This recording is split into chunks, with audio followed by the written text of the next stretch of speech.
हरतालिका तीज का पूजन व्रत कुंवारी कन्या कर सकती है, शादी होने के बाद भी नारी कर सकती है। अंतिम अवस्था तक प्राण छूटे तब तक हरतालिका तीज का व्रत नहीं छोड़ना चाहिए। एक व्रत हमेशा याद रखो, एक एकादशी और एक हरतालिका।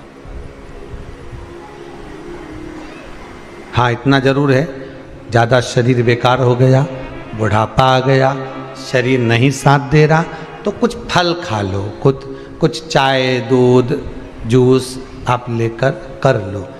इतना भी नहीं बने, शरीर बहुत ही बेकार हो गया, तो आप एक समय फल का फलहार धारण कर लो, ठीक है। पर हरतालिका व्रत करने वाली माताएं भले उद्यापन कर दे, तो उस व्रत को थोड़ा हल्का कर लो। उद्यापन करा मतलब तुमने व्रत को हल्का कर लिया, थोड़ा हल्का कर सकते।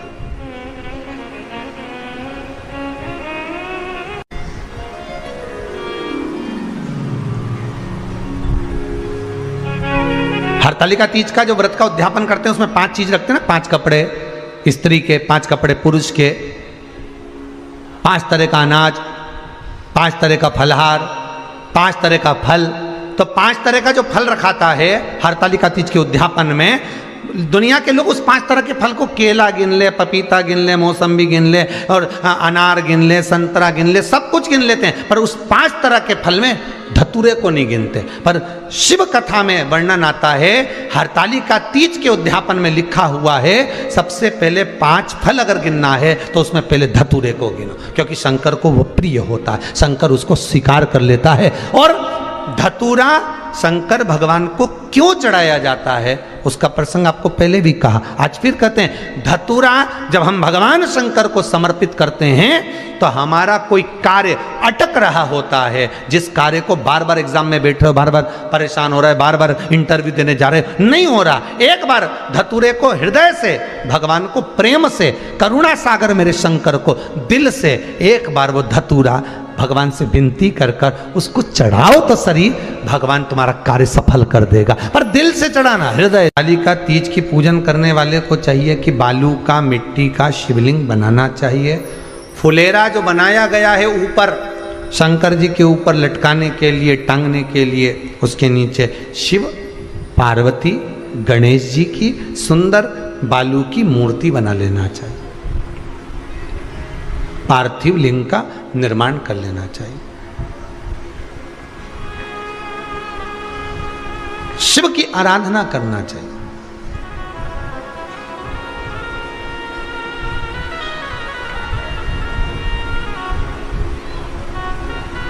जो फल आपके पास में हो शंकर को समर्पित करना चाहिए, पूजन करना चाहिए,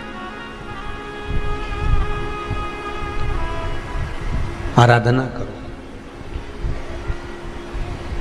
सबसे पहली पूजन हरतालिका तीज की प्रदोष काल के अंतर्गत हो जाना चाहिए, शाम के समय पर। प्रयास करा करो प्रदोष काल के समय पर पहली पूजन हो जाए तो ज़्यादा अच्छा है। पर लोगों की आदत रहती है कि 8 बजे तक, 8:30 बजे तक, 9 बजे तक पहली पूजन करें, फिर दूसरी आराम से, फिर तीसरी, फिर आराम से, फिर चौथी। तो ऐसा सब अपने अपने हिसाब से। पर शास्त्र रीति कहती है कि प्रदोष का जो समय होता है, प्रदोष काल जो होता है, शाम का जो समय होता है, उस समय पर हरतालिका तीज की पहली पूजन हो, जिससे आपका स्मरण चित्त शंकर भगवान में उस घड़ी, उस पल, उस क्षण में आप शिव के हो जाएं और शंकर आपका हो जाए। हाँ, अगर किसी के आने में देरी हो,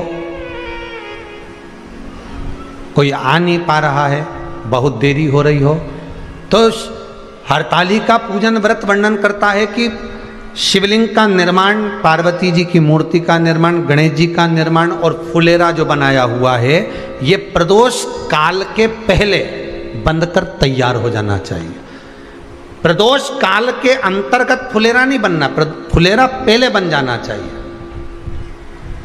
और बहुत विशेष बात ध्यान रखिए हरतालिका तीज की, कि शंकर जी का जो आपने स्वरूप बनाया है, पाटे में, थाली में, चौकी पर, चौरंग पर जो स्वरूप बनाया है, वो पहले नहीं रखना है।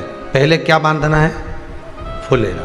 पहले फुलेरा बांधिए, उसके बाद उसके नीचे शंकर जी को रखिए। कई अब जो हरतालिका तीज का पूजन करते हैं तो उनके लिए हो गया, और दूसरे के लिए भी सुन ले।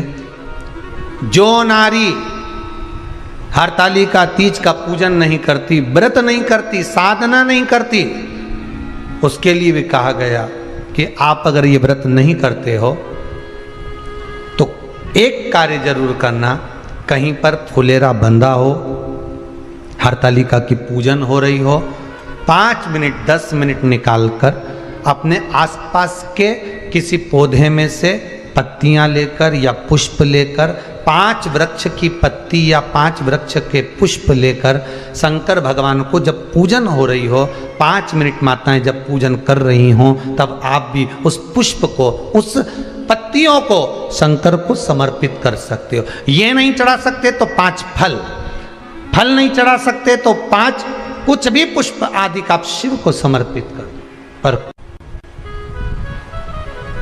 क्यों चढ़ाया जाता है, किस लिए चढ़ाना चाहिए? तो कहा कन्या स्त्री अगर मान लो हरतालिका का व्रत नहीं करती, पूजन नहीं करती, आराधना नहीं करती, तो वो कन्या, वो नारी, वो स्त्री, वो पुरुष